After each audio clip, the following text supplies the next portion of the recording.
मुख्यमंत्री को हटाना है तो असेंबली में हटाते हैं। तो ये मेरे ख्याल से ये 1930 का गेस्टापो मूवमेंट हम भारत में देख रहे हैं। अब चीफ मिनिस्टर अकाउंटेबल नहीं होगा जनता को, बल्कि चीफ मिनिस्टर अकाउंटेबल होगा इन्वेस्टिगेटिंग एजेंसीज को।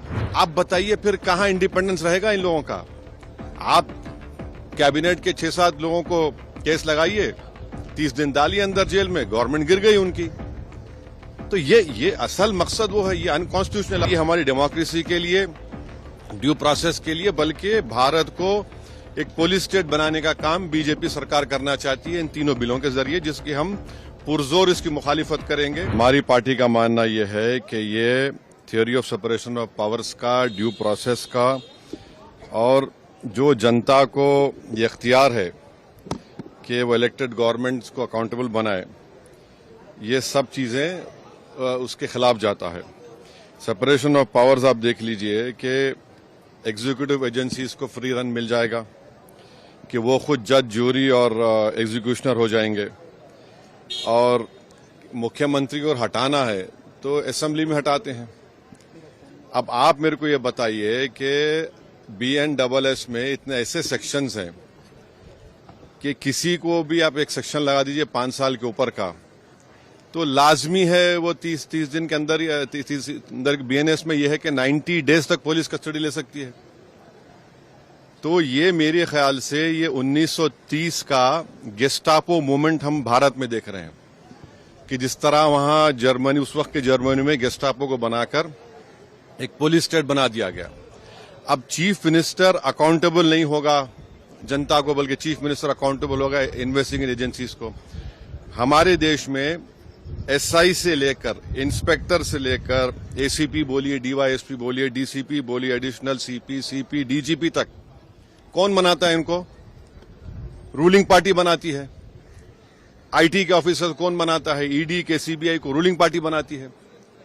आप बताइए फिर कहां इंडिपेंडेंस रहेगा इन लोगों का? आप कैबिनेट के 6-7 लोगों को केस लगाइए, 30 दिन डालिए अंदर जेल में, गवर्नमेंट गिर गई उनकी। तो ये असल मकसद वो है, ये अनकॉन्स्टिट्यूशनल। अच्छा, उस बिल में ये भी है कि प्राइम मिनिस्टर को कौन अरेस्ट करेगा? प्राइम मिनिस्टर को बताइए। और प्राइम मिनिस्टर, ये उसमें उस बिल में कह रहे हैं, प्राइम मिनिस्टर के बिल में कह रहे हैं कि प्रेसिडेंट करेगा। अरे भाई, संविधान में हमने लिख दिया कि the president will act on the aid and advice of the council of ministers. ये उसका कॉन्ट्रडिक्शन। दूसरा, गवर्नर को आप इख्तियार दे रहे हैं, गवर्नर आप अपॉइंट करते हैं। तो ऑल इन ऑल ये हमारी डेमोक्रेसी के लिए, ड्यू प्रोसेस के लिए, बल्कि भारत को एक पुलिस स्टेट बनाने का काम बीजेपी सरकार करना चाहती है इन तीनों बिलों के जरिए, जिसकी हम पुरजोर इसकी मुखालिफत करेंगे। और ये अनकॉन्स्टिट्यूशनल है, ये बिल्कुल अनकॉन्स्टिट्यूशनल है।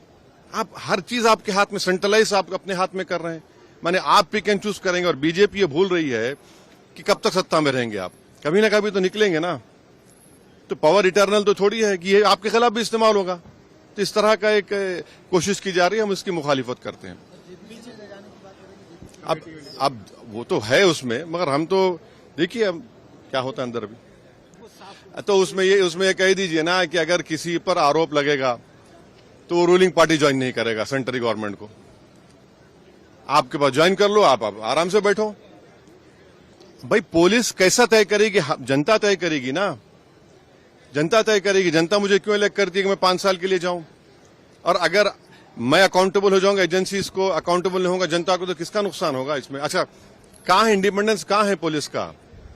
एक सेक्शन लगा दीजिए, सेडेशन नहीं है, मगर एक सेक्शन है BNSS में 30 दिन छोड़िए, 30 महीने में बेल नहीं होगी। ये चीज चक्कर है, गवर्नमेंट गिर जाएगी, कई गवर्नमेंट गिर जाएंगे। तो जितने अपोजिशन पार्टीज के जो चीफ मिनिस्टर्स हैं, जो उनके पार्टीज हैं, उनको तो इसका पुरजोर मुखालिफत करना चाहिए, वरना तो फिर बारी बारी सब जने जाएंगे अंदर। Subscribe to One India and never miss an update. Download the One India app now.